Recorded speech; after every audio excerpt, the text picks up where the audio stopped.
Homiladorlikda ko'pchilikda uchraydigan qindan hid kelishi oddiy holatmi yoki ogohlantiruvchi signalmi? Homiladorlik paytida gormonlar o'zgaradi. Natijada qindan ajralma biroz ko'payadi. Agar u shaffof, sutrang va hidsiz bo'lsa, bu tabiiy holat.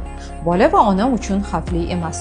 Ammo agar ajralma baliqqa o'xshash yoqimsiz hidli bo'lsa, sariq, yashil yoki kulrang tusli bo'lsa, ko'p miqdorda chiqayotgan bo'lsa yoki qichishish, achishish, og'riq bilan bo'lsa, bu infeksiya belgisi bo'lishi mumkin. Bunday o'zgarishlar kuzatilganda o'zboshimchalik yaramaydi.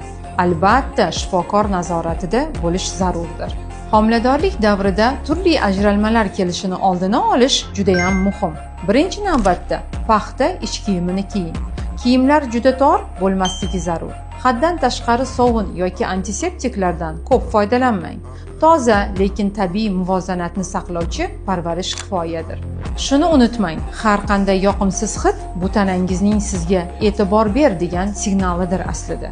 Agar sizda jigarrang, pushtirang yoki qon aralashgan ajralmalar kelsa, darhol shifokorga murojaat qilish lozim bo'ladi. Ko'p miqdorda suvli ajralmalar kelishi esa amnion suyuqligini ketayotganligidan dalolat berishi mumkin. Bunday holatlarda aslo kutib o'tirishga o'rin yo'q. Darhol shifokor nazoratiga borishingiz shart.